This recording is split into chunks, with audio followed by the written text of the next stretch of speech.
नमस्ते दोस्तों, terror files 21 में आप सभी का बहुत बहुत स्वागत है। आज मैं आप सभी को एक ऐसी डरावनी कहानी सुनाने वाली हूँ जिसे सुनने के बाद आप सब सोच में पड़ जाएंगे कि क्या सच में ऐसा भी कुछ हो सकता है।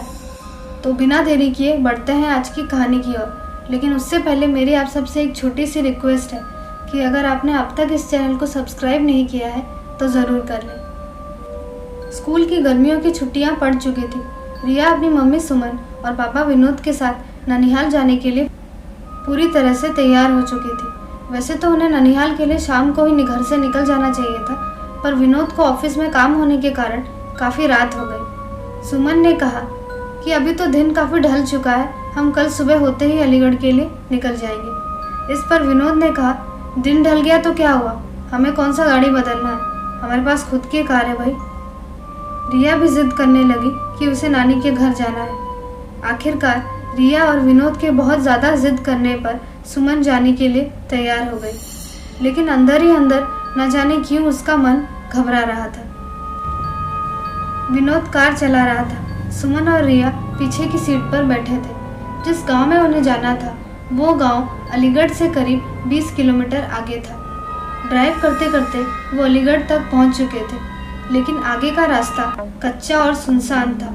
वहाँ कोई आता जाता भी नहीं दिख रहा था। गाड़ी कच्चे रास्ते पर चली जा रही थी। थोड़ी ही दूर चलने पर गाड़ी अचानक रुक गई। रिया ने अपने पापा से कहा, पापा क्या हुआ, गाड़ी बंद कैसे हो गई? विनोद ने कहा, पता नहीं बेटा, उतर कर देखता हूँ। कार से उतरकर विनोद ने गाड़ी के बोनट को खोलकर देखा, लेकिन गाड़ी में कहीं पे भी कोई प्रॉब्लम नजर नहीं आ रही थी। विनोद कार में आकर बैठ गया और कुछ सोचने लगा। तभी सुमन ने कहा, क्या हुआ, क्या सोचने में लगे हो, चलो यहाँ से, मुझे बहुत अजीब सा महसूस हो रहा है। ये सुनकर विनोद ने दोबारा गाड़ी स्टार्ट करने की कोशिश की और गाड़ी इस बार स्टार्ट भी हो गई। अब कार दोबारा उसी रात के अंधेरे को चीरते हुए फिर आगे बढ़ने लगी। अभी थोड़ी ही दूर कार चली थी कि रिया जोर से चिल्लाई। एकदम से विनोद ने कार को रोका और दोनों माता पिता ने रिया से पूछा, क्या हुआ बेटा, तुम चिल्लाई क्यों? रिया ने कहा, पापा मुझे ऐसा लगा जैसे कि कार के नीचे एक अंकल और आंटी आ गए हैं। विनोद ने कहा, नहीं बेटा, ऐसा कुछ नहीं है। अगर कोई हमारे गाड़ी के नीचे आ जाता तो क्या हमें पता नहीं चलता? और वैसे भी रात बहुत ज़्यादा हो गई है, मुझे नहीं लगता ऐसे में इस रास्ते पर हमारे अलावा कोई और भी होगा। सुमन ने कहा, गाड़ी थोड़ी तेज़ चलाइए। रिया एकदम घबराया हुआ सा चेहरा लेकर बैठी हुई थी। विनोद ने गाड़ी की स्पीड बढ़ा दी। तभी कार के शीशे में विनोद को एक डरावना सा चेहरा दिखाई दिया। इस डरावने चेहरे को देखते ही विनोद का हाथ स्टीयरिंग से छूटा और गाड़ी इधर उधर चलने लगी। जैसे तैसे करके विनोद ने खुद को और गाड़ी को संभाला।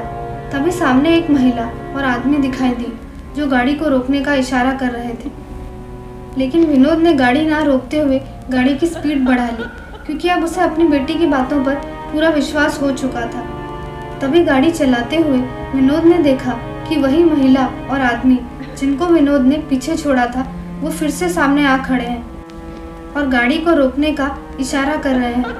अब उन तीनों के डर के मारे हालत खराब हो चुकी थी। तभी अचानक सुमन का फ़ोन बजा।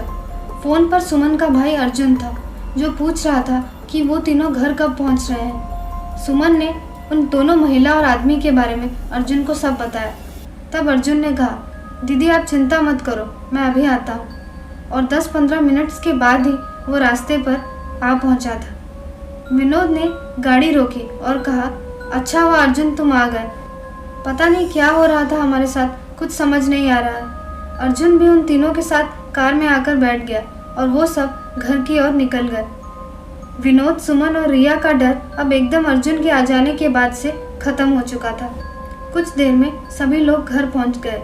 अर्जुन ने कहा, लाइए जीजाजी, कार की चाबी मुझे दीजिए, मैं पार्क करके आता हूं, आप अंदर जाइए। विनोद ने चाबी अर्जुन को दे दी।